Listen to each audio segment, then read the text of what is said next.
Toni Gregori. How you doing, man? Good, man. How you doing, Chris? I'm doing good. It's good to talk to you. I've never really gotten a chance to talk to you before, but I've loved your work for a while. I know a lot of the collaborators that you've worked with. Aubrey's a pretty good friend of mine. He lives out here in LA, and we talk a lot. So you did Worst Dudes with him with that. I think that was the first time I saw your work, actually. Oh, great. And I really loved the stuff that you did on that. Dust Pirates and stuff. And you're working on Rick and Morty right now, right? Yes. Awesome.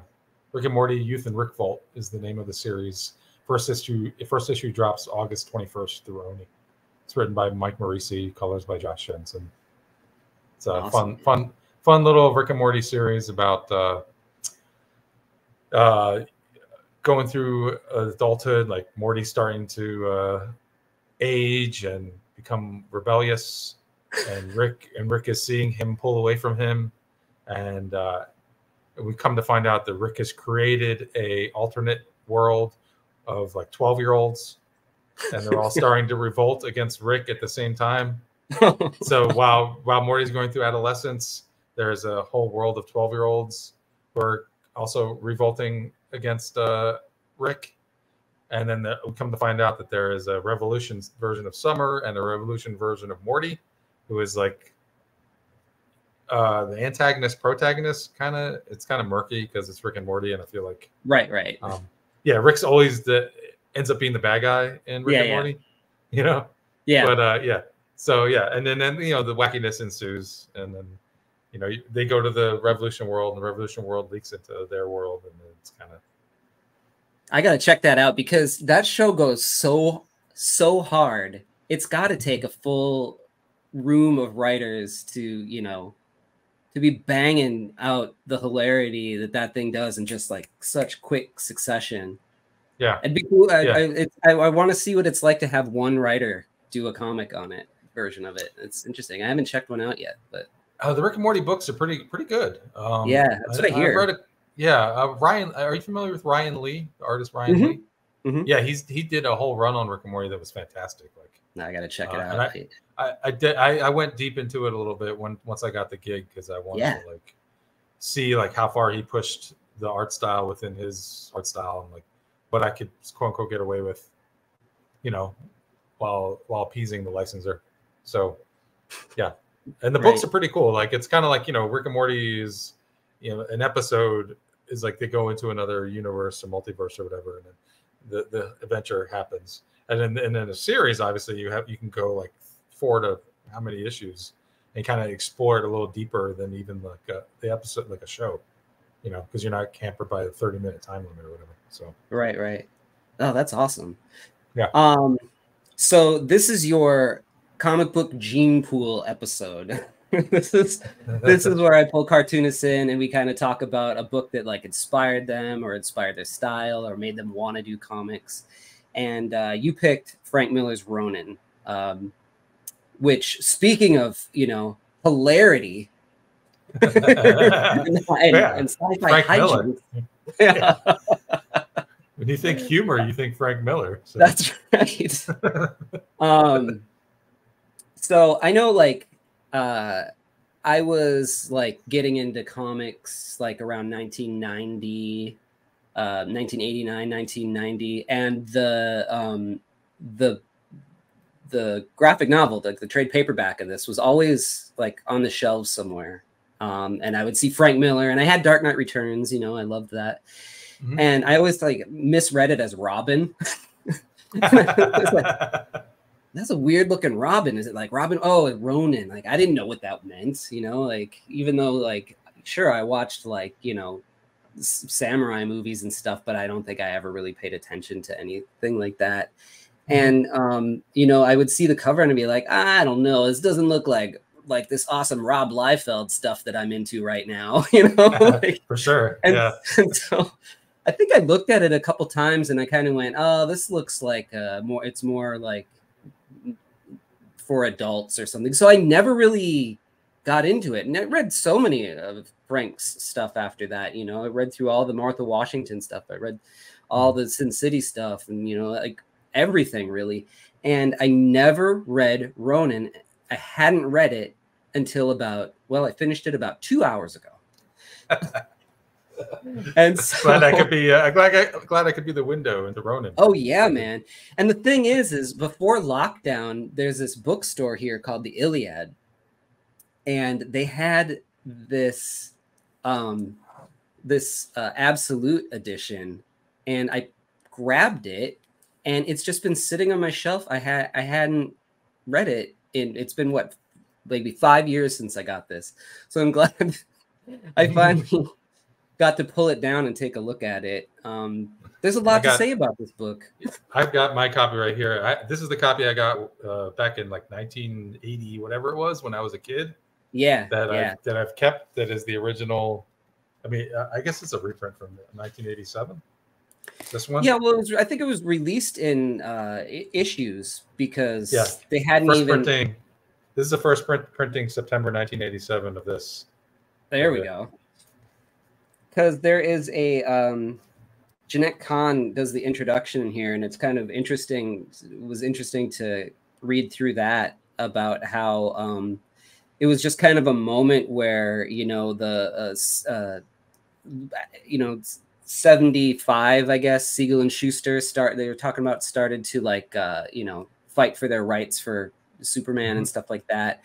And then by the time he did this before The Dark Knight Returns. Yeah. So it was a moment after Daredevil, before Dark Knight. Yeah, he was just coming off of Daredevil, and they wanted to give him stuff. So Paul Levitz and she sat down and were like, how can we let Frank Miller do whatever he wants to do? And the one thing that they got stuck on was the copyright, and it ended up, I guess, the copyright ended up going to Frank at the end of this, which was like a wild thing that didn't happen in comics at the time. Yeah, this is.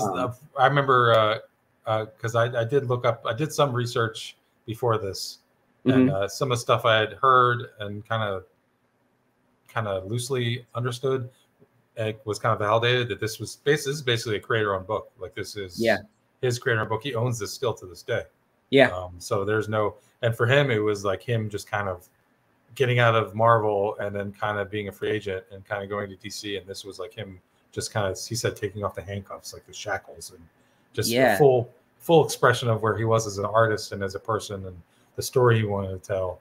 And you can kind of see it in the work. It's just like, it's almost different than anything else he's done visually, like artistically. Because it's like a mix of like Kojima and like him and then Mobius all just like mixed into one. I could really, really see it. It was really glaring as I was reading it. And then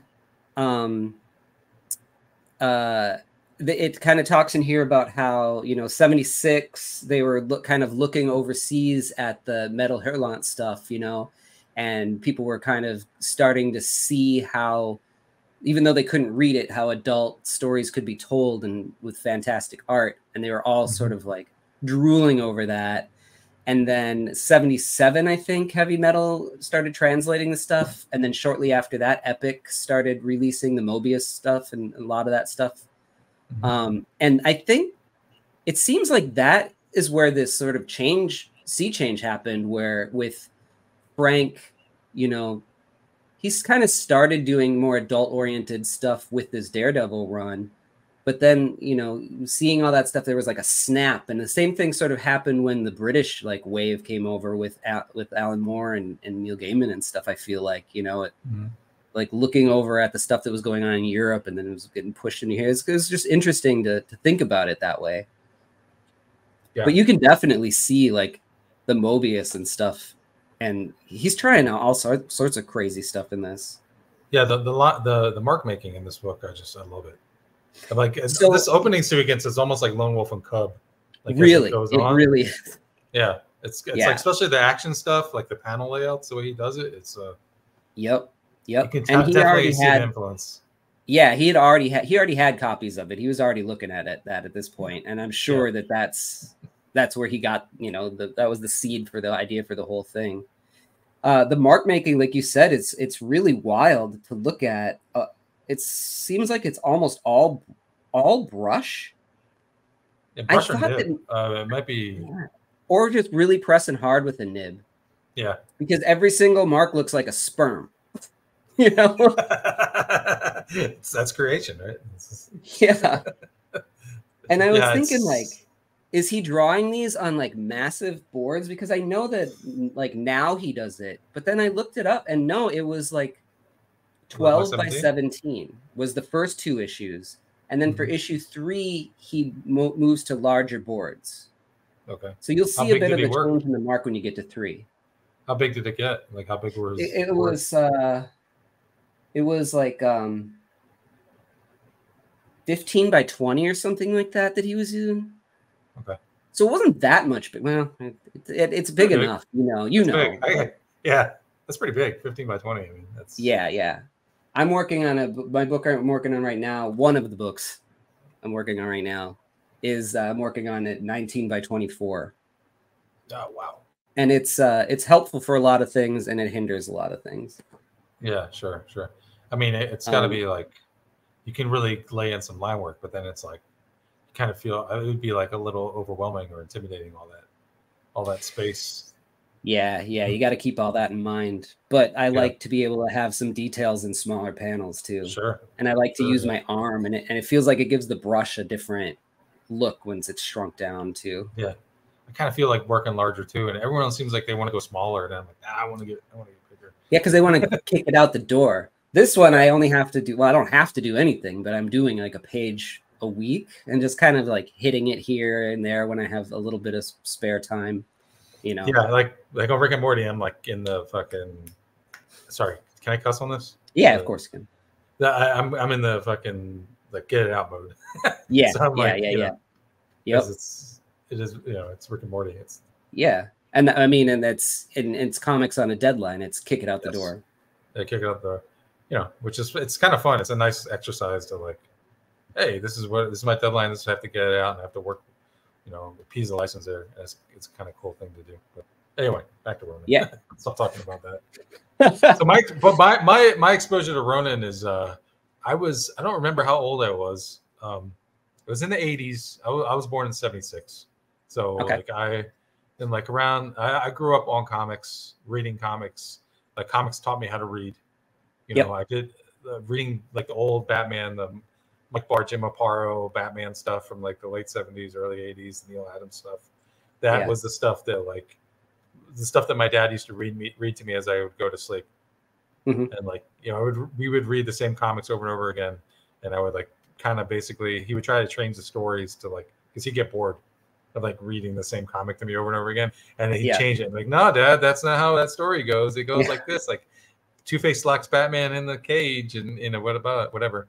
And I was all superhero comics, X-Men, Batman, whatever. And then I found Ronin. I must have been 11 or 12 when I read it. And it blew my mind because I did not, up to that point, all I knew was Big Two superhero stuff. Right. And, and that was like the 80s Superman, the 70s, 80s superhero stuff. So I was like, I had no idea that you could do this. Right. With comics, and my parents did not. I don't know if they knew that comics were like this because they let me have it. This was the beginning of comics for adults. Yeah, for me it was definitely right. And that kind of like started me on like, oh wow, you can really tell adult stories, and also like my parents didn't know that comics were like this, so like they let me buy it without knowing that there was, more adult based content in there, because at the time I wasn't allowed to watch like certain movies and whatnot because of like what was in it.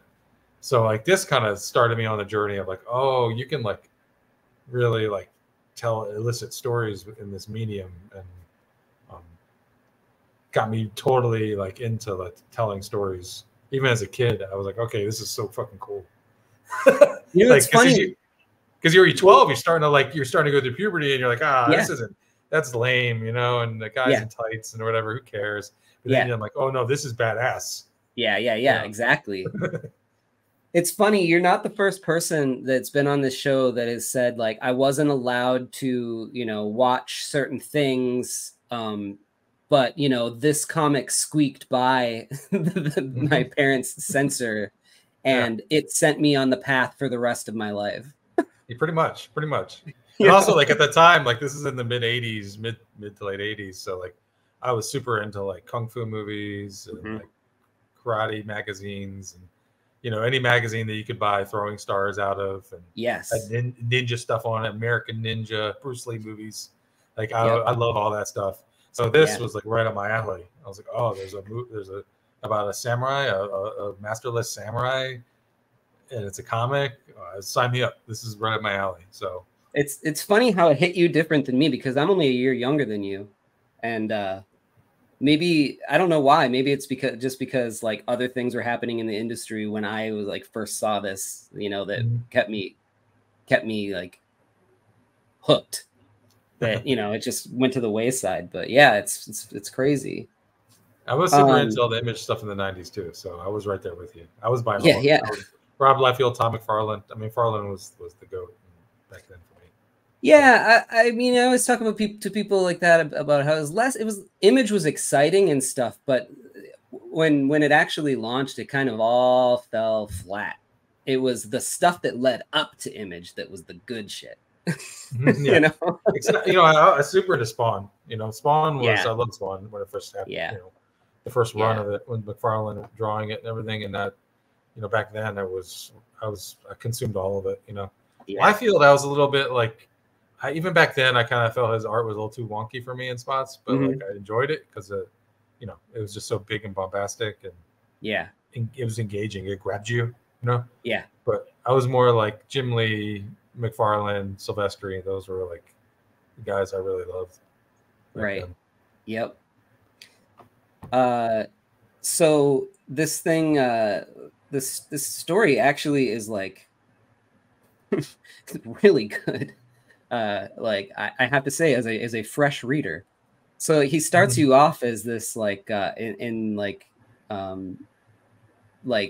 feudal Japan, I guess, with this guy who's training under this his master, so he's a samurai training under his master, and these guys come and we learn about this. They fight him, and they learn about this like sword that he has that drinks blood.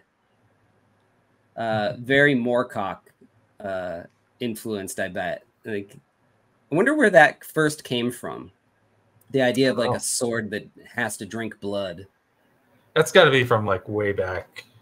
Yeah, I wonder. Medieval times, or even like maybe like there's probably like some stories from like feudal Japan about a mystical sword that drinks blood or whatever.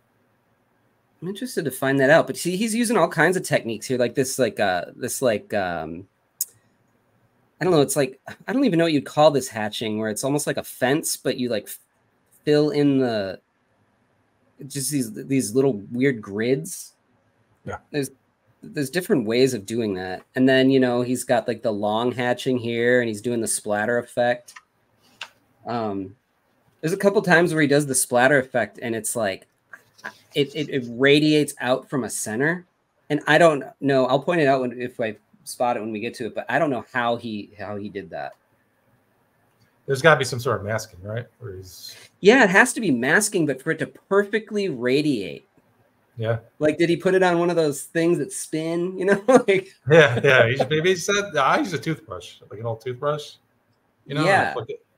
Maybe he did that, but I mean, he is like, to me, he's in my top 5, my Mount Rushmore of artists that I've admired and loved his work. So I view him as like one of the masters. So I kind of feel like, I mean, I don't want to get into his older stuff and whatever, all that stuff, but like as far as like his peak and even the stuff he's doing now, which is kind of weird and wonky in spots, but I still find it appealing on a base level.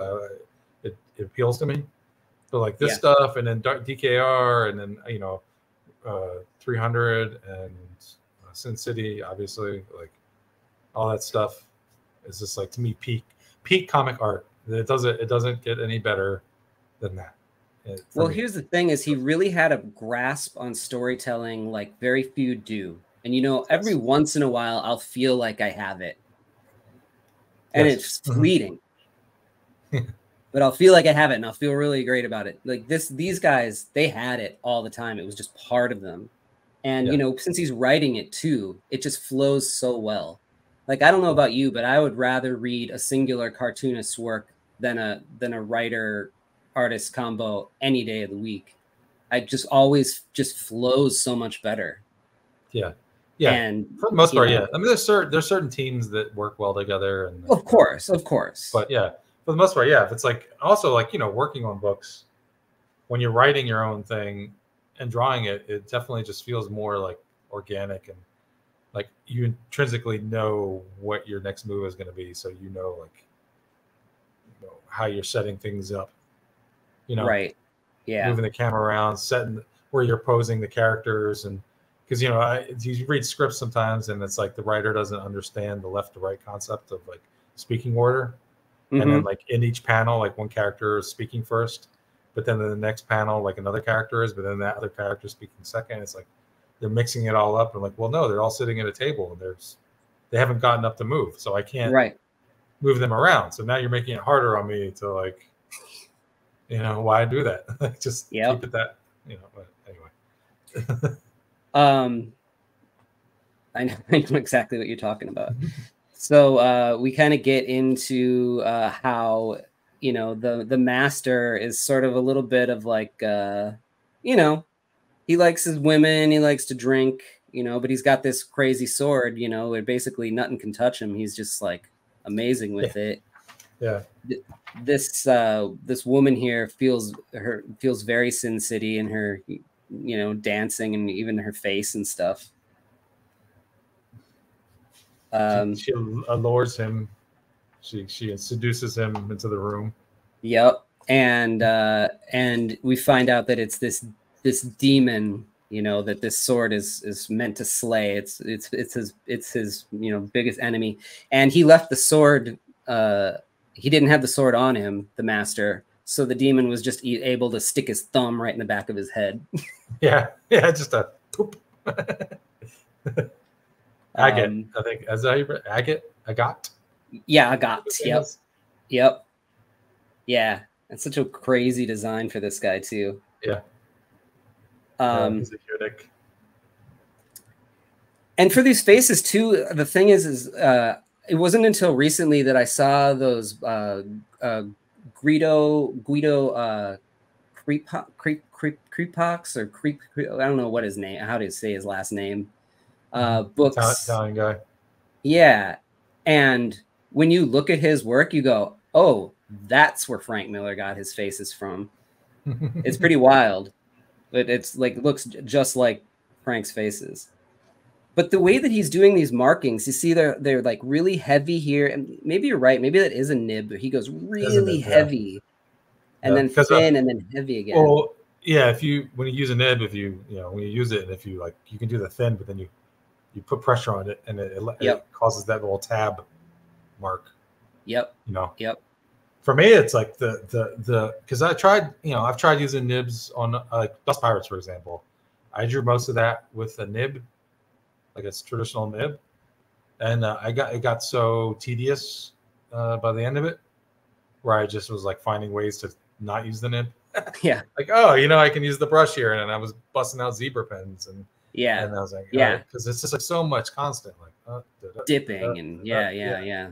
And for me, it was like I couldn't handle it after a while.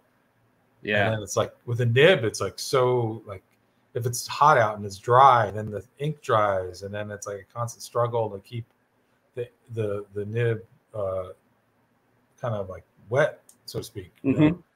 Because it shit dries up so fast. And then if it's too wet, then it causes a mess, because then you're like, it's just so tight. Yeah, you're smearing it everywhere, and man. So to be able to do this, because this is a lot of it is nib, like, but then I mean, I'm sure he like figured out ways to like cut corners and use other tools, but it definitely looks like a lot of nib work.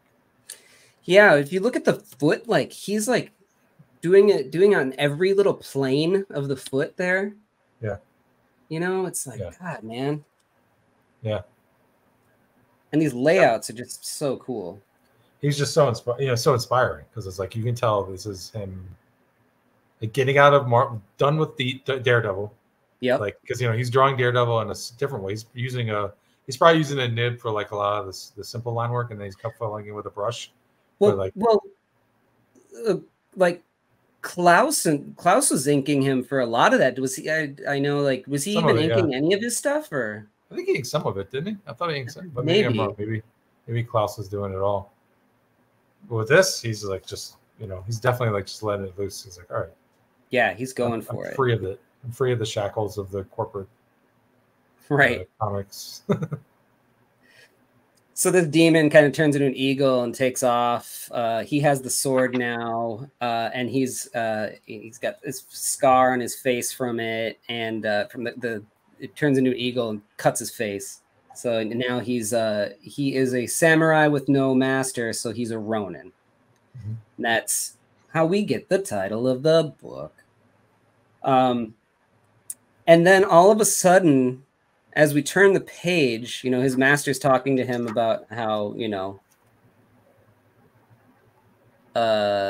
has to avenge his murder and let his soul rest, and then he may join him, right?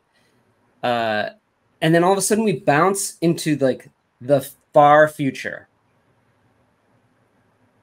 and feels very Mobius when he's drawing the tech in this stuff. Very much so, yeah. Yeah, it looks like what is it, The Long Tomorrow and stuff like that. Mm-hmm.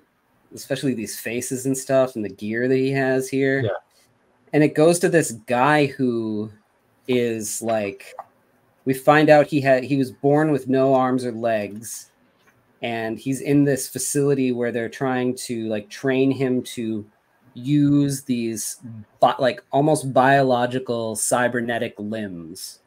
Yeah, the Aquarius facility. Yeah. And the world outside, this is Manhattan. It's Manhattan, right? Yeah, I think so. And it's the world has gone to shit.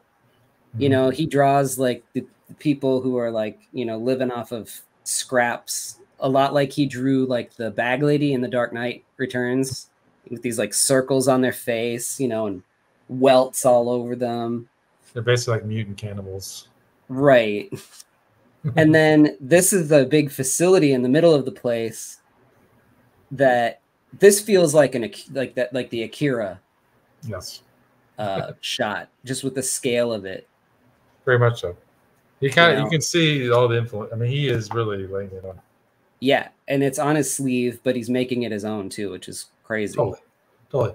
And for me, seeing this, because back then in the 80s when I read this, like I was not familiar with Akira and all that stuff because it wasn't as easily available as it. Yeah, it didn't come out even for a while in here. Yeah. You couldn't get even the DVDs of like the anime and the comics. You could I was getting books from like either there were still newsprint shops that you go and get comics, or the local comic shop, which was Past, Present, and Future, where I grew up in South Florida, and they didn't have manga really yet. No, nope. So this was new to me. This is all like, what is this shit? Like, this is crazy. Yeah, and if you wanted to like, there would be like ads for like the tapes and things, but if you wanted to get them, they were like $45, for a tape. You're not getting that. My parents weren't getting that. No, and $45 back then was $100 now, so it's like that was nuts. So yeah, this facility, and you notice that it's like looks totally different than everything else, and it's green. Shout out, by the way, to Lynn Varley for painting this thing. It is just as gorgeous, and is going to show us. This is the precursor to her work in The Dark Knight, which is obviously beautiful. I love how muted her tones are and stuff until they're not, and and they pop. I love all the yellows and greens in this. It's just so perfect. Yeah.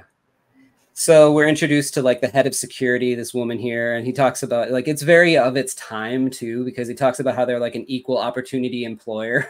And women can be head of security here too. Aren't we advanced in 2020 or something like that, or 2019, I think, when this takes place.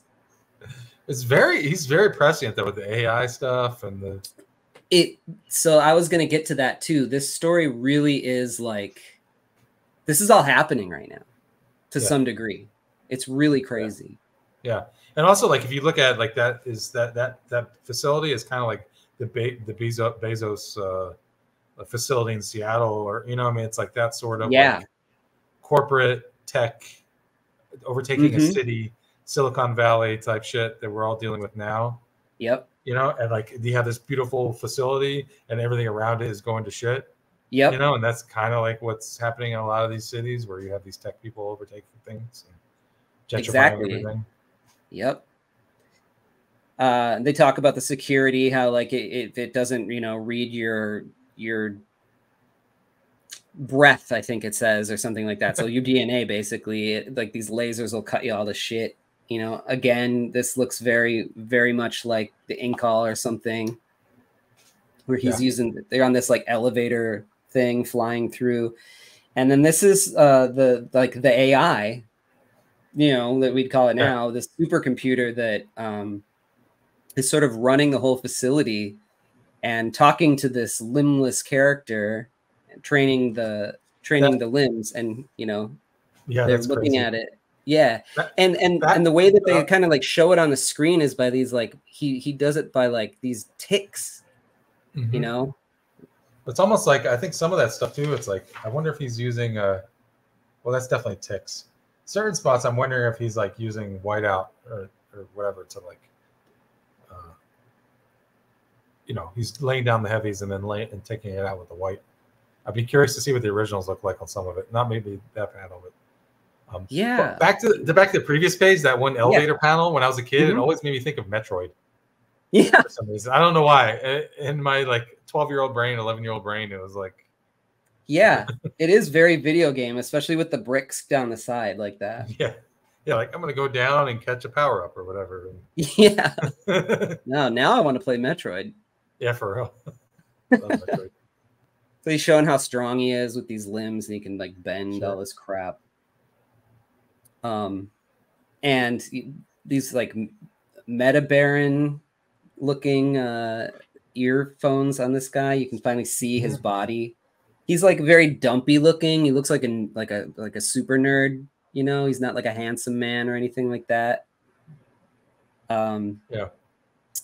And the AI thing, what's its name? Virgo. Is sort of like the only thing that talks to him. He's sort of in this room alone, and it's teaching him stuff, and he everything that he knows, he basically knows from this thing. And so it puts him to sleep, and he dreams about this Ronin and this sword. And, he saves this woman and her baby. And we find out. Lone Wolf and Cub too. This is totally. He talks about how in order to defeat the demon, the sword needs the blood of bad men, but then it needs the blood of one good man or good person to kill the demon. And so she's like, no, you're not going to kill me and my baby, right? And he's like, no. He's not big enough, and you're not innocent enough. It's almost too. It's like, it's cool. Like the juxtaposition of Virgo as the floating head, and then the sword is the floating head. Yeah. As the story kind of unfolds. Yep. It's an interesting little foreshadowing there. Yeah. And so the Ronin comes to the fortress and is met by this rat creature, which is just an awesome design. Yeah. This 4-armed rat guy with a club. Soon to be 3-armed. Yes. Yep. He takes it off right here. Get the blood splattering here. So this is like the guard at the beginning of it. And look at this. Look at these pages. Look at that. Yeah. I love how he just has this moment in the middle. Yeah, that silent, quiet moment, basically. Mm-hmm. Like, this is very Kojima. Like, this is... Yeah. It's so cool. And I love how he didn't even bother trying to stay within the panel borders. He just was like, let's just go. Yeah. We need the energy here. Yeah. Yeah, that's I love that. And, you know, you only get that with traditional. I mean, you guess you could do it with digital, but you know, it doesn't really have the same effect. No. I love seeing that. I love seeing the little mistake, not even mistakes, just the, like you're saying, the energy. You know, just it kind of leaps out of the panel. Yeah. And then he meets the demon, and you know, he's like, well, you're not going to kill me because you didn't take the blood of a good man. And he's like, oh, I'm about to, motherfucker. And he stabs himself through the stomach and stabs the dude. Mm-hmm. But something happens and they get trapped in the sword, both of them. And there they will sit for 800 years. Must get boring. Stuck in the sword, right? 800 years. Yeah. And so Virgo is like, where did you hear anything like this? I haven't taught you anything about, you know, Japanese culture or anything like that. And he's like, I don't know. I think it's really happening. And check out this, check and see if this sword is real. And she finds this, like, you know, she is the internet, which hasn't been invented yet, or the public doesn't really know about it yet at the time of writing this thing. And finds that, in fact, some like mystic cult had it in South America and released the Ronin and the demon from it. So there's like video of it, right? Surveillance footage. Crazy. And so now they're in modern time.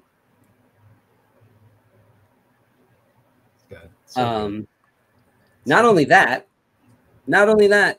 but the demon's coming for them. So yeah, like he's racing in, he takes out, you know, the security lady. These long panels are super interesting.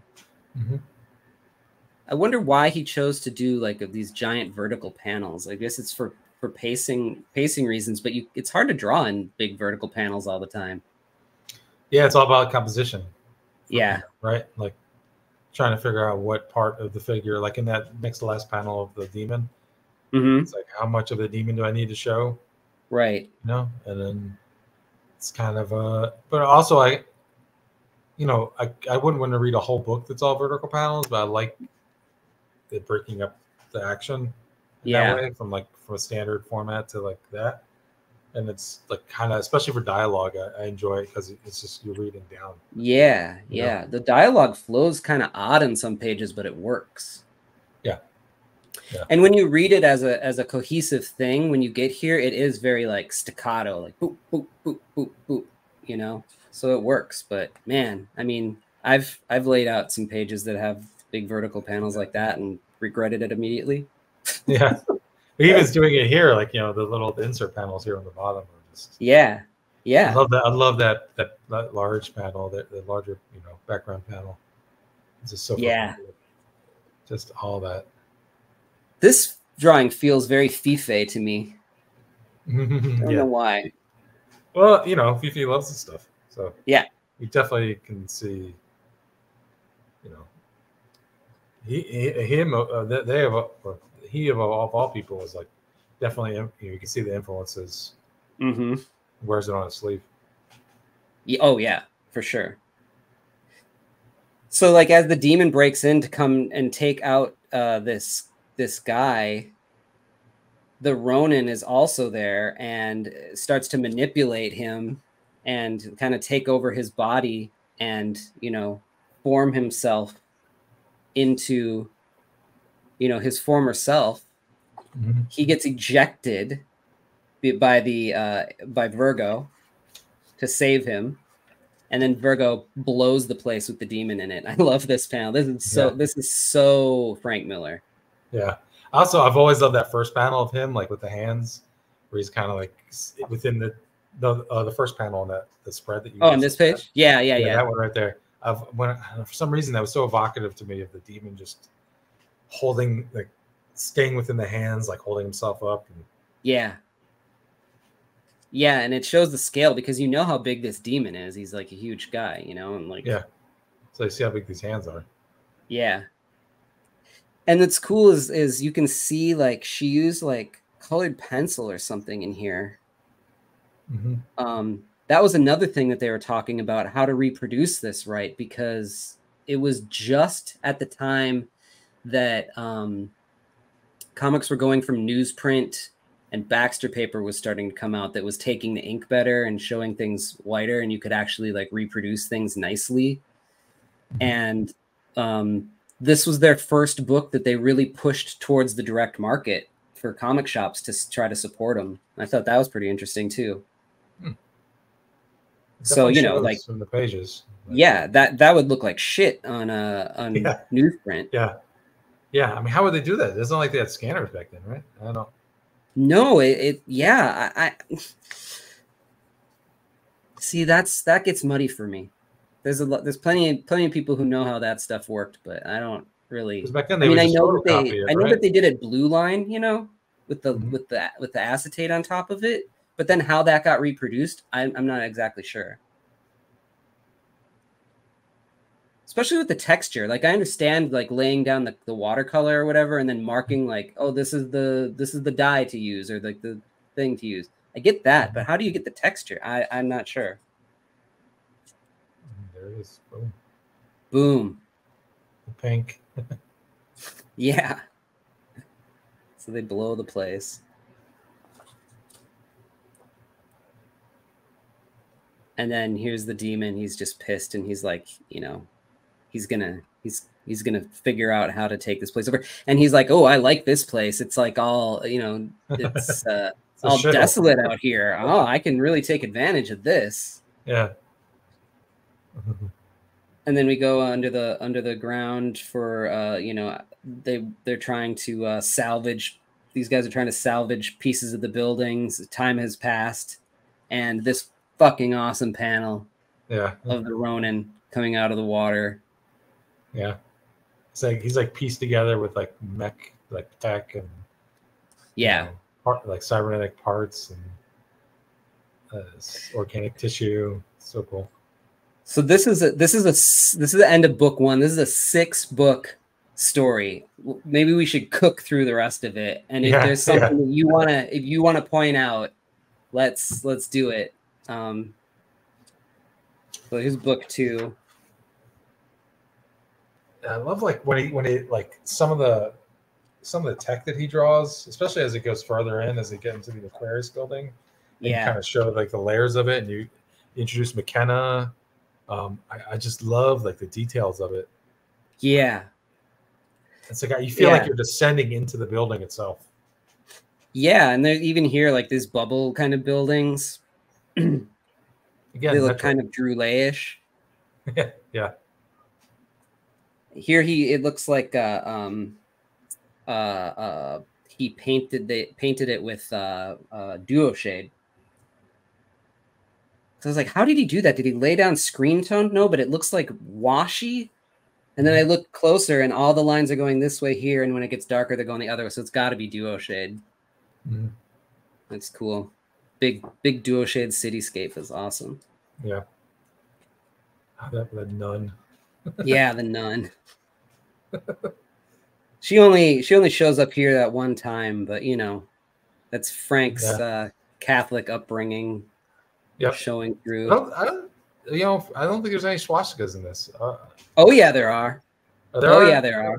Okay. Not only that, there are naked leather-bound or topless leather-bound chicks with swastikas.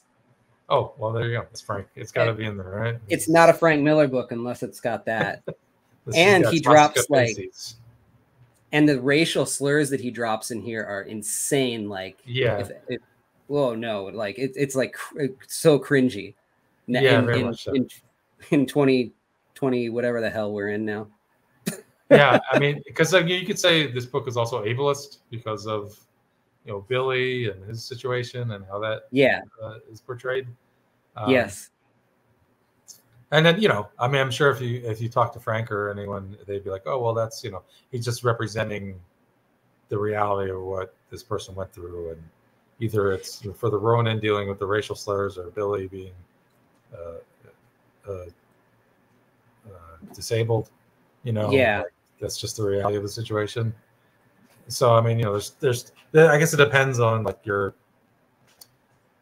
mean, even the ending itself, it depends on how you want to look at it, whether it's empowering to a woman or it's, Yeah.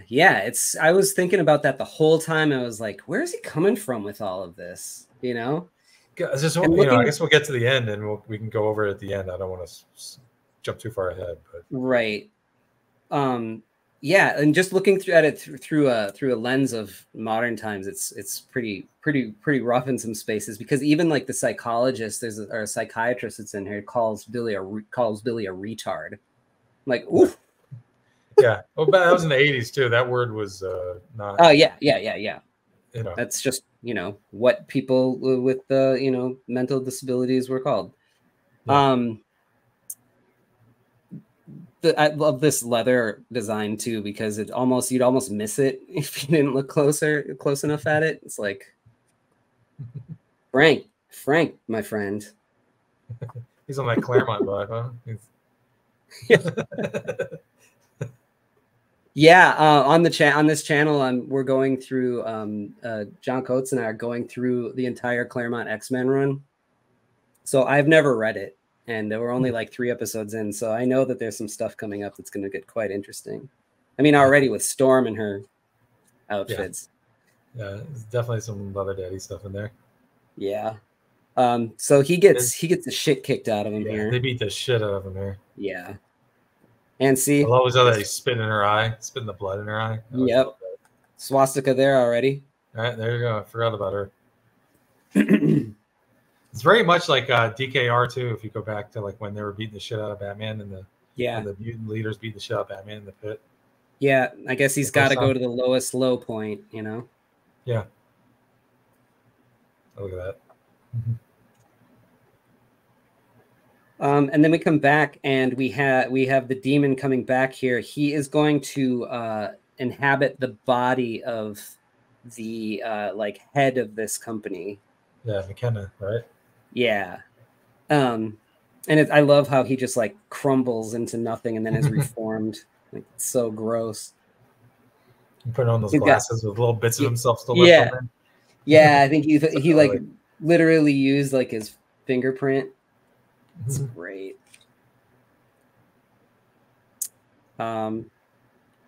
So security is going to go out and look for this Ronin, or for this character. I don't know if they even know. Yeah, I think they called him a Ronin at this point. Like, we're looking for this guy. This guy's taking him hauling him off to try to do some sort of experiment on him. And yeah, so this is where this tech starts to get crazy. And he finds this language of like circles and T's to kind of make it look like it looks half stitched, looks half like circuits. It's a great shorthand. Yeah, totally. And it also, like, with the bubbles and stuff, it still looks organic too. That's a really, really cool looking thing. So I think they start to talk about how like the building is sort of repairing itself, which was really weird to them. It's AI, Yeah. Scary. So this guy was going to build like a warp drive. He's trying to build. I think he's just crazy.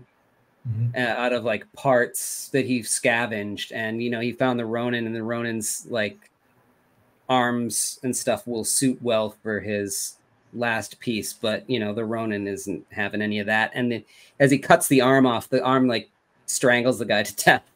Yeah. And then reforms. Yeah, so badass. Love it. There's a sword. Yep. Yeah, and was the sword just in this guy's like junk? Is that the sword or is that a sword? I don't remember. I think it's the sword. I'm must have not scout. exactly sure. Yeah, I don't know. Because I don't remember it ever coming to him again. But Yeah, it might just be a sword that the guy had that he just was like, oh, kind of like a Pulp Fiction moment, you know, where it's like, yeah, da-da-da-da-da-da. I mean, you got the gimp, you got the sword. There you go. Tarantino may have been looking at this when he was yeah, writing that. he definitely might have ripped it. Not like Tarantino is known forever Yeah, ripping things. love this like marking here too. It's just he makes it, you know, clearly he had like an underdrawing, Mm-hmm. and then just where it needed to be more dense, he just lays the marks down more. It's got this sort of like dreamlike quality to it that's cool. And yeah, so they come to try to find him, or he goes back to that bar where they beat him up, and there's this like hippie guy there that the leather people just used to beat on. He reminded me of the Dennis Hopper character from Apocalypse Now. Yeah, very much. Exactly. And so he just takes everybody out, you know, is the long and short of it, except for the hippie guy who's like, hey man, I used to rep Jagger and McCartney and Dylan, and I think that you could be huge from your, you know, just being violent.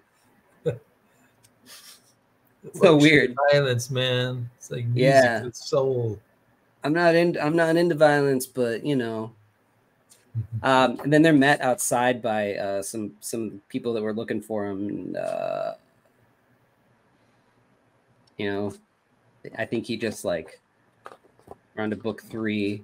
I think I love that cover. Can you go back, flip back to? Yeah. Next one.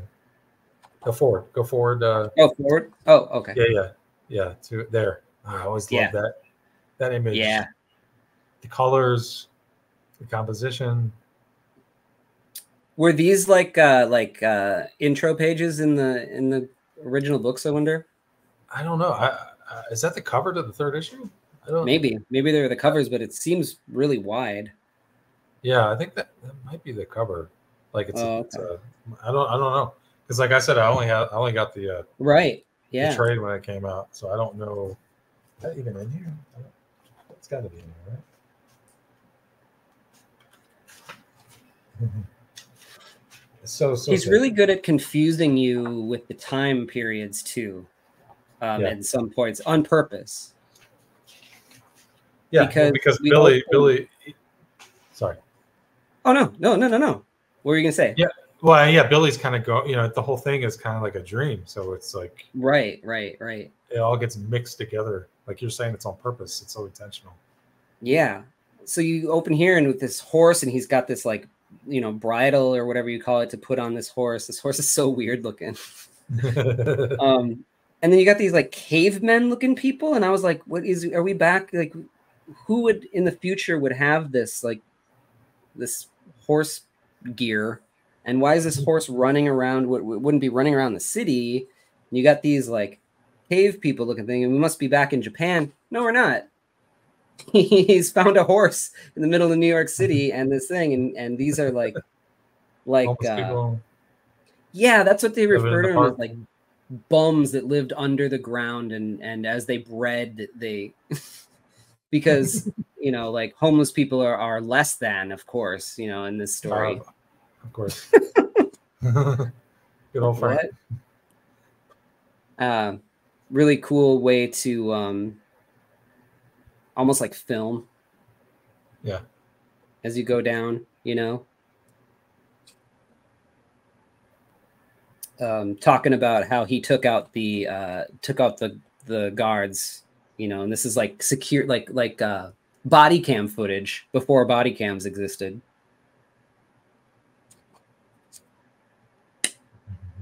And so these guys, he does this thing, repeats this thing where he'll repeat top panels. He does that a few times in here of reactions of people. Mm-hmm. I like that as a way to like kind of thematically it's cool, and also like as a working artist, like, oh, this is the way I can cut corners, and I could just Although, did he redraw those panels? He might have just redrew them because he redrew some of them. So he redrew these, and then there's a couple points we'll get to where I noticed, like these two here are the same because the panel, like the marks on the borders, are even the same. But that makes sense. Like, why do it twice? Right. And so now, like the head of the company, who is also the demon now, is like you know, talking with them. He's sort of starting to come in and get his fingers into the business. He's going to use it for demonic purposes. And like, isn't that his wife, the head of security? Aren't they married? I thought they're both McKenna, right? Their last name. She's Casey. Is this McKenna? I thought that is that McKenna. She McKenna? Is, yeah. She's McKenna, yeah. I thought McKenna was also the head of the security too. Like I thought they were. Yeah, and they are. She is married to. I thought. Okay. Yeah. Yep. Now, I might be wrong. It's been a while since I actually like read the whole thing, so I know that she was. Thought it was. I read this very fast. This is a very big book, and I started it before I went to bed and finished it when I woke up this morning. So, yeah, it's inconsequential if they're married or not. It doesn't really matter. Like, yeah, I mean, it does. It is telling for some things, but it's not super important. So here you see that this green plastic is what it is. It's like there's the building now. Virgo has drilled into the earth and is like digesting minerals and things and turning them into this green plastic and growing and repairing itself. Just kind of a trip. Mm-hmm. I mean, we've got like self-healing concrete and nanobots now. It makes sense. And then we come to this thing here where I didn't quite understand exactly what was happening, but these guys are there's a white guy and a black guy chained to this pole, and then there's like a Nazi and like a Black Panther guy. Yeah, those is like that. Those are those are the political extremes according to Frank, and then right, like the regular normal middle America centrist. You know, is that what these guys are that are chained up? I mean, maybe, right? Again, that's his way of saying, like, yeah, they're black and they're white. It doesn't matter. Race is, you know, just. I'm speculating. I don't know what he was. Yeah. But like, it's almost like they're fighting for the heart of America, and then the normal Americans or people are just the regular, you know, the regular person. Right. It doesn't matter what skin color you are. You're all part of the machine, you know. I don't know why he fetishizes the Nazis so much, because he always has like these women with topless women. Yeah, he's got a thing. He's got a thing. So like the Ronin run comes in, and you know the hippie guys like, you know, check this guy out. He's the latest greatest thing. He's the new hot shit. That's right. Dang, look at that stuff. Look at all that. It's crazy. All these like circuits and stuff.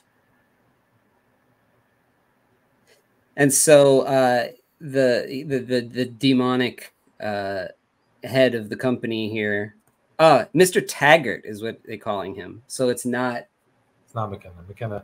That's right. Yeah. I think it kills McKenna.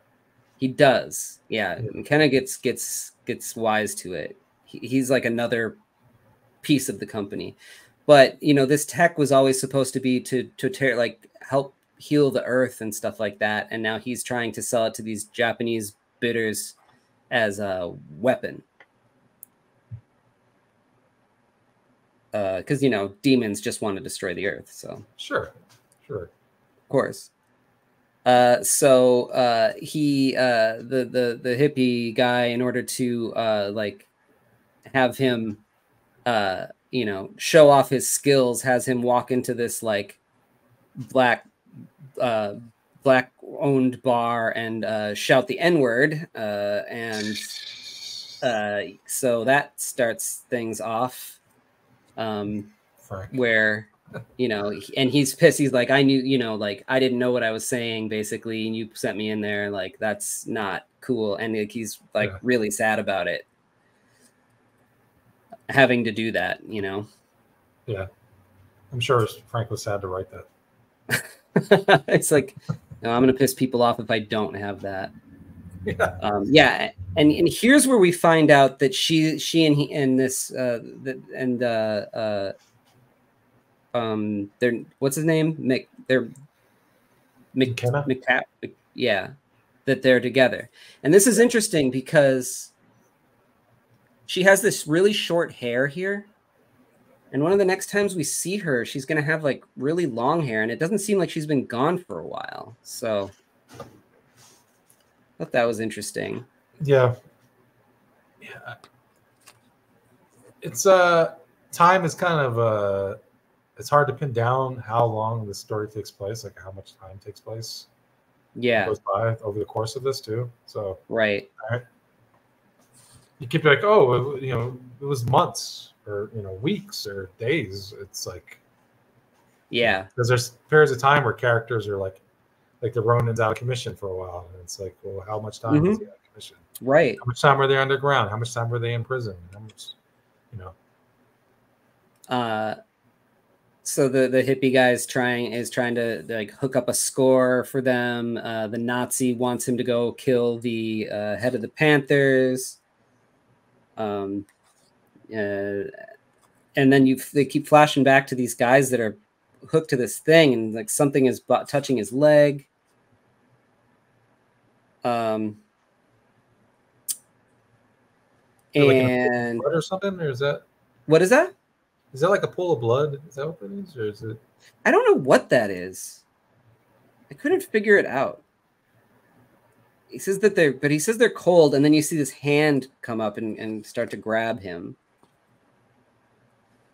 And then all these hands start coming up out of the ground, like that scene in the Labyrinth, you know, puppet hands. They're just hands, though. There's nothing else attached to them. Right. Yeah, you don't see anything else there. So they hit the road, and this hippie guy looks like a zombie here. It's pretty crazy. It's a wild drawing. I think eventually we go into the pit, right? Don't we see what's inside the pit when Casey's captured down there? Yep. So this is her husband, I hear, and I think that he is like, you know, what's going on here? We weren't supposed to sell, you know, this stuff as weapons. You know, this is my technology. That's what it was. This is my technology. I started this. We were, you know, when we started this company, you weren't supposed to use it as a weapon. Here he is, like, you know, starting to almost dress like an emperor, like taking over the company. Yeah. Very Ozymandias vibe to him. Yeah, yes. Total Ozymandias vibe. And then he goes to, you know, the Black Panthers and says, you know, the Nazis want me to assassinate you. So they're kind of playing them. What? And that guy's dressed up like Superman. I was like, yeah, is he dressed up like Superman? I don't. Yeah. This is like Frank's like, fuck it. He's a cosplayer. And that's a woman, actually. Oh, that woman's dressed up like Superman. Yeah. It's like, why? Because he says some nasty shit about her and things before that. Yeah, and so they're met by the security, and he starts firing arrows at them off on his horseback, this is just such an awesome drawing. Yeah, totally. And I love how the horse almost looks like the pale horse of death or something. It's just got like a socket. I love a little touch of him with the foot holding the bottom of the bow. Yep. Is he holding it there with his foot, or is that just the way the composition is? I don't know. He's like at least balancing it, I think, on there. And like just her painting of this is just amazing. Yeah. I saw something. I think Tom Scioli had an episode of recently of his channel where he was talking about Dark Knight 2 and how like crazy the colors were on it that she did, because it was her first dip into experimenting with like digital color. Yeah. And then he showed like the black and white and like how much better it looks like that. And man, it's just like when something's working for you. Yeah, I have friends who love the colors on that for some reason. They just love how crazy it is, and I'm like, yeah, I get it if you wanna be contrarian or appreciate Yeah, something it's a like a little crazy different. person's quilt can be interesting. Yeah, sure. But also, like, if you look at for me, if that Dark Knight sequel, if it was Hmm. colored like a normal, like the original was colored, or just like Hmm. simple flats or whatever, I don't know. Maybe it would. I feel like it would be way cooler. But that's just me personally. Like, Well, that was his point, is that he just looked at the black and white version of it, like it was no color on it yeah, at all, and you can see like how great the drawing is. yeah. You just get distracted by all this crazy colors. Yeah. But look at that! I love Um, that. Like just a simple, yeah. red and yellow, greens. I mean, this is as bright of a page as she's gonna get. So Yeah, yeah. That's crazy that was able to print like that too, like the gamut. yeah, and this is cool. We're going from such a bright page to a stark white. And that's so Sin City right there. Like that Yeah, is there what's you to come go. for Frank. Yep, there's the beginning of it. Yep. It's kind of cool to see all the influences. You see the Kojima, you see the Mobius, and you see like Frank coming out here where it's like, and this is where Yeah, and then this is where the he wants path to that go. he took him. I feel like he took it himself. I don't know that Yeah, there's any influence from that. no, yeah, he's known for that now, right? Like that's so cool. Yeah, such like great line work, and then you get to like these pages here where he does this like super minimal line work. I mean, he knows what he's doing every step of the way here. It's such a trip. I feel like this to me is like his best artistically his best work for me personally because it's just a mix of all these different things. Yeah, it's everything of him. Yeah, it was so experimental. But I appreciate the fact that he moved on from it too. And tried to do other things. Yeah, well, I mean, to imagine to be able to do this with everything, like I don't know how you would be able to do it. Like this is so much work. Yeah, to where it's like when you go to Sin City, it's just so stark the contrast, the way the style he worked in. It's like so much easier and faster to probably work that way. But is it? Because it's pretty complex to think in such stark black and white too. I mean, I guess, but then if you're able to do this, and if you can plot Instead of the hatching. Instead of hatching, if you're still able to do this composition, and you're like, oh, but in this one, the figure is going to be the stark silhouette as opposed, and the background's just going to be, that's true. Simple line work, and then as long as you still have the plotting and the planning down to the T, then when you get in with the with the inks, it's like, all right, I wonder if he and Lynn were on the outs already when Sin City came along. And that, I wonder if that influenced him to be like, well, then there's going to be no color whatsoever. Yeah, I'm getting a divorce, so I'm fucking getting rid of the color too. Like, I'll show you. Yeah. I don't need you. Look at how crazy the city's getting. It's like the tech is overrunning it. And so now her husband, it was confusing because they both had glasses, I guess, and their faces aren't that different from each other. But, he's wearing this crown. Yeah. He's in his full on Caesar mode. Mm-hmm. Look at that. Look at this face. How that is.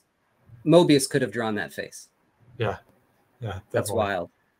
That is wild. Now that's like quietly, Yeah. Right. Yeah, exactly. That's crazy. You have all this in the same book. It's like, this is just a jam-packed story. So this is the weapons that Virgo has made. These like guys on these robots on like speeder bikes. Yeah, they're like fucking Death Riders and now her hair is long. Now her hair is long. All of a sudden. So she got pulled down into the underworld, knocked out, and a couple of her other people got pulled down into there. Look at this drawing of him coming out of here. So good. Mm-hmm. Yeah, I love that sound effects too. The hand-drawn sound effect there. Yeah. So he's also venturing into the underworld here. Yeah, her hair. I never even noticed that her hair went from like buzz cut to long within like 20 pages. Like, how did it? Yeah, I was so confused because the next time you see her, her hair is long and it feels like no time has passed. So she must have been down there for a long time or something. Yeah, And but there's how this long? thing back and forth where like they're Ronin, the Ronin attacking these people in this like really warm lit area, so you feel like you're in, and it's like fire, and you feel like you're in like an underground area with all these pipes and stuff. And she's down in the blackness talking to another guy. She says, "There's two of us down here," and she keeps saying, "Take my hand." And this guy's like laughing about it, and he's like, "I'd love to give you a hand, of my right hand or my left hand or even my left foot, but all I have left is my right hand because these people underground ate me." God damn. Fucking crazy. Yeah, and like there's their faces again. So that's where they talk about like these are like bums that lived under Manhattan before the crash. I guess the bums could have had kids. Kids of winos born down there. Christ, they'd be like cavemen. So, you know. Yeah, that's probably how that guy just talks. You know, it's Yeah. I'm gonna give Frank the benefit of the doubt and be like, you know what, this is the character's voice, not Frank's voice. You know, this is not the author saying his opinion on the characters. These are the characters having an opinion on the characters. But you know, saying that, knowing what's to come with Frank and how he exactly is, it's kind of like yeah. Like I'm a big proponent of that, of like, yeah. you know, giving the character its voice, even if it's like hard to read. But then when you find out about, you know, what the author thinks at some point, and I think he's like pulled back on all that stuff. I don't know if he actually has or if he's just publicly pulled back on that. But I feel like, without getting too in the weeds about him and who he is as a person, like there was a period of time where something was going on with him. I don't know what it was. You know, I don't want to speculate on the guy, but like whatever was going on with him, either he seemingly has come through the other side of it, because he looks a million times better. Because for a while there, physically, he was looking, it was looking bad. Like I was wondering, like, is this guy okay physically? Like, is there something? Yeah. Does he have an illness or something? And whatever he was going through, he got over it, and now he's looking, you know, for a man of his age, looking like a normal, healthy, you know, man of his age. Yeah. Because he was in his 50s for a while there. He looked like he was in his 80s. You know? I know. It's crazy, you know. And, you know, people can learn and change too. Not everybody's like set in stone. So yeah. I love this great array of panels here where she's like saying Johnson and then it's just blank for a few. What were you going to say? Well, I was going to say, personally, like my mother, God rest her soul, back like around 9/11, she's a super leftist person, an old hippie. And then she was also like, had substance abuse problems. And she got on pharmaceutical, like over-the-counter pills when she was in her, this is like in the early 2000s. And 9/11 happened. And she went super down like this paranoid rabbit hole of like, watching Fox News and Bill O'Reilly, and coupled with her addiction, and it kind of spiraled into this thing. And then when she kicked all the pills, she went back to being her normal self. It was almost like the pills were amplifying the paranoia and dealing with the 9/11 of everything, and that that whole time, it was kind of like just jarred her to the point to where she was like, and she was feeling older and more feeble and more vulnerable physically, and it manifested in a sort of like worldview, right? Know? Yeah. And then, but when she cleared up and she came out of it, she realized, like, because she voted for W. Bush, and like, I don't know, I might have been 2004. She voted for Bush, and she was whole life she was a Dem and a Lib, and we used to make fun of her. I'm like, oh yeah, remember that time you voted for W? And she that didn't happen. Don't remind me of that. Like, it was almost like a different person in her mind of like, yeah, that wasn't me.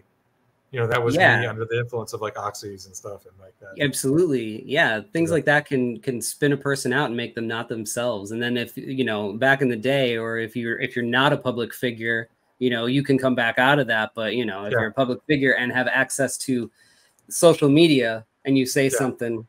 Yeah, because I remember Frank, it was the Occupy Wall Street stuff on that. Yeah, that's right. He said some horrible shit about that, and then everyone's like, "Wait, what?"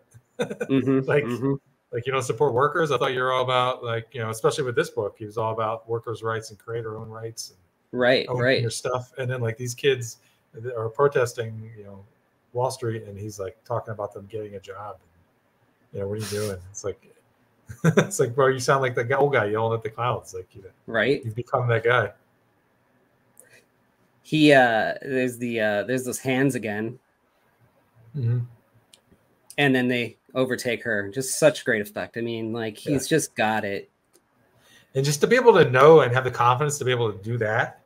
Because it's also like all the work you've done leading up to that, you can do that because like no one's going to be like, oh, you're, because as an artist, you're like, you don't want to feel like you're ripping off the reader or feeling lazy or like like stealing your page rate for covering a thing entirely black. Yeah. But then all the work he's done leading up to that allows him to do that. Right, exactly. Love this robot design. God, that is so cool. I love the legs, how they go. I mean, people's legs really kind of do that, but that's pretty intense. And then this, I love this, where they're down and under the ground here, trying to be out of the earshot of the AI. But he's smoking in there, so this is like, it's the 80s, man. And so you drop down this panel to them trying to like not be heard, and then the next one go down even further, and this little asshole is recording them. So great. There's always another layer to it, right? Yep. So here he's showing his body again, and this guy, he's reading these announcements to everybody about, to shareholders, I guess, or the world. I'm not sure, because he talked paragraph. He's like, it's like Western Union, stop. Like kind of talking about how they've set up the company to never have to worry about anything again because they're going to move into weapons. And then you find out that it is these underground kind of mutated people that are eating people, and they're trying to mess her up. And this one comes in screaming, she's trying to hold him back. I mean, she can hold her own. This one comes in screaming and just gets sliced and diced because it was, that shot right there finally made it down. Great. That's iconic right there, that shot. Yes. Yeah. I think they used that shot of him with the sword in like promotional stuff, and then like some images I've seen. This one here or this one? No, that one right there.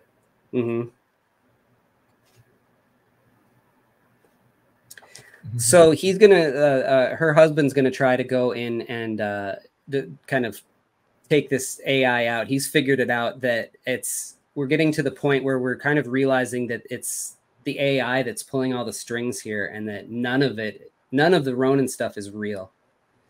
That the guy that didn't have limbs had this telekinetic ability, and it was manipulating him in order to. The AI was manipulating.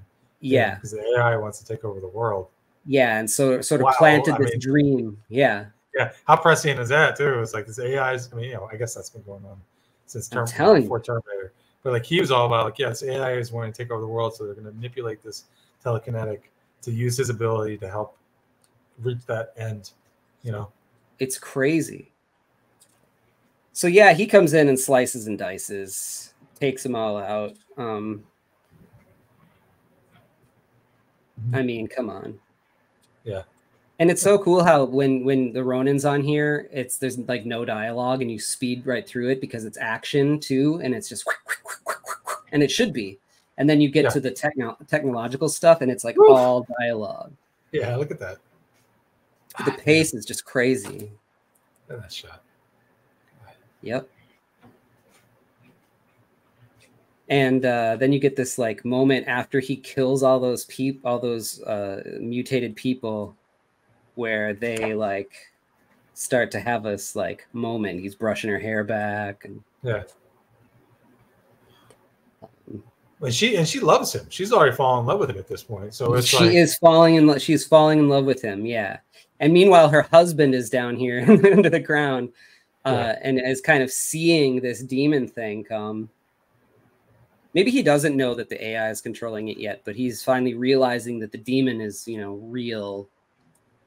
Because he thought that everybody thought that he was that the story was crazy before. And yeah, they get it on. Yeah. They end it with this original page, which is cool. No, I've never seen that. That's pretty neat. 5. We're almost there. We're almost there. This is taking longer than I thought it was going to. I'm so sorry for taking your time here. It's all good. It's all good. I was like, I was thinking we were gonna do this. I'm like, damn, are we gonna go over this whole book? Because this book is huge. Like, it really is. So yeah, I want to kind of speak. I love this stuff here. These panels here. Yeah, it's just so good. It's got vibes of Two-Face in Dark Knight Returns too. That face especially. I don't know why. Yeah.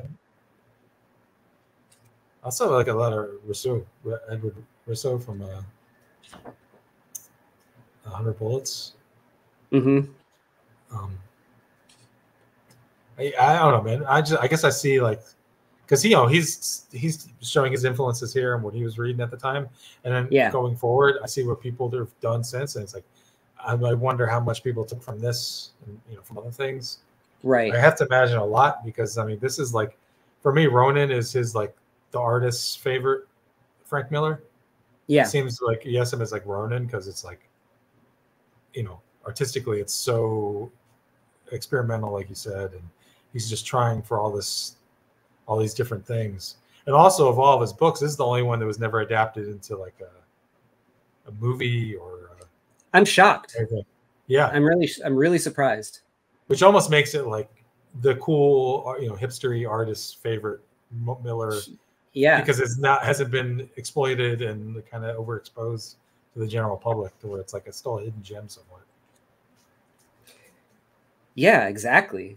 I mean, it's a matter of time, but it was since with his like screenwriting and directing background, I'm really surprised that it hadn't got off the ground somehow. I mean, it's not like you can snap your fingers and make something happen, but no. But I remember reading in like the mid 2000s, the Sci-Fi Channel was going to do like a series, like a Ronin series. Well, I'm glad that didn't happen. Yeah, thank God. It just fell apart, Yeah. I imagine that was probably around 2006, 2007. So Frank was probably just trying to sell off all this stuff to make, option all this stuff. Yeah. Just like, Sci-Fi Channel, I don't give a fuck, whatever. Yeah, whatever. Here, he's trying to. They're on the horseback again, trying to get to the compound and go back in, and he sees like the old guards from back in his time. So you're starting to get a clue here that something's goofy. As he starts to take him out, and they like cut his arm off here, and we notice when we see finally that like it's an army of robots, and he's just sort of hallucinating it. I want, and too, is like, is he's hallucinating it? Is he also like causing other people to hallucinate? Is he's causing he could be, because also somehow when he like slept with her, now she has these like ninja powers, samurai powers. Like he like uploaded it into her. She's like, I don't have any Ronin in me. He's like, do you want some? You got want a little Ronin in you? Yeah. So like he gets torn apart here, and his limbs get taken off, and he's just back to the way that he was. Yeah. And she's like facing off against the AI here. And then they go back in time to this talk about how this guy, when he was like younger, this guy was making fun of him and calling him a doormat and stuff because he didn't have any arms and legs. And he just like with his mental powers just blew him apart. And, here now on the ground, he's back with no limbs, and he does the same thing, just blows this robot apart, and his mom freaking out like, oh my God, you're a monster. And that's where she like got rid of him. And that's why he's lived in this place for so long. Mm-hmm. And this is sort of where they're all figuring it out, that the robot you know, made all of this. That even the corporate takeover with the demon is the robot pulling the strings, even though the demon doesn't know that it never existed. You know, so they can see these demons coming down, but it's really, you know, you're getting both sides of it now. And she's becoming a badass. That's crazy to me that we're going to look at my book after this, because I feel so it's going to be so inadequate. It's going to be like, how do you follow this? Yeah, it's that shot right there. That of the so whatever hereditary. I don't know how you, yeah, you call that. Simpakai or whatever they called it. Yeah, yeah. That shot was. I remember I drew that when I was a little kid. I drew that a bunch of times in like sketchbooks. Yeah. Looks just like he's holding a small dagger the wrong way. Yeah. So they've got him now, the pieces of him anyway, connected to the AI. She's sort of, yeah, she sees the demons. So he must be manipulating her thought too. So now she's going to take it on. You know, she's talking to it. Like, it becomes, I feel like it becomes empowering. You know, it's like one of his more female empowering stories, because she basically saves the day at the end. She wins the final battle, and at the very end, she is rewarded with him. Like, you know. Yeah, the end kind of confused me. So we'll talk about that when we get there. We're nearing it now. So it's like she has snuck in. She was the head of the guards. The guards all respect her, so they're like kind of letting her go, and they're like, he's gonna kill us, you know, if catches us, and of course they do. Yeah, so it's like, aha, the final battle. She's fighting this rat creature now. Poor guy, poor rat creature. He's just clocking in to do his job, you know. He's just getting his second off. I love the reveal on these panels of like because I think on the next couple pages you see more and more of very slowly. I wonder if he drew it in reverse and like he drew the last one and then just started inking over it. That's probably right, because it's revealed like that. And then you get the AI talking to what was his name, Billy or Billy? Yeah, Billy. And he's like just like acts like a little kid, and the AI is acting like a mom to him. So we're really seeing the facility here. And then she finds her husband. He's been put in this like in the hole, and he explains everything to her, and you know, a robot comes and just like he tells her to duck, she does, and it shoots him right in the stomach.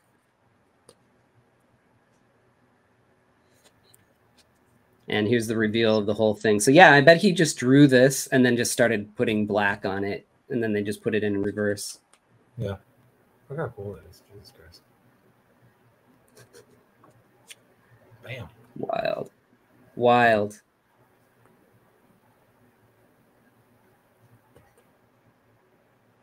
And so now even the demon is starting to figure out that it's all fake.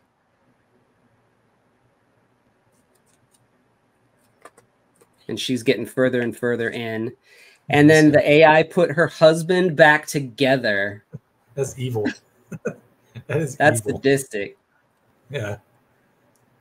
And he just so like clocks her. It's so gross looking. Oh yeah, look at that. Yeah, over his junk. It's just like so gross. I love it. This is what I'm talking about. Look at how that radiates so well. Yeah. I'm sure he taped down the blam and then hit it, but like, how is it going radiating so perfectly? Yeah, I don't know. I don't know. I have no idea. It's called he's really good at what he does. Yeah. I'm sure there's some technique he did to make it easier for himself, but yeah, I don't know what it would be.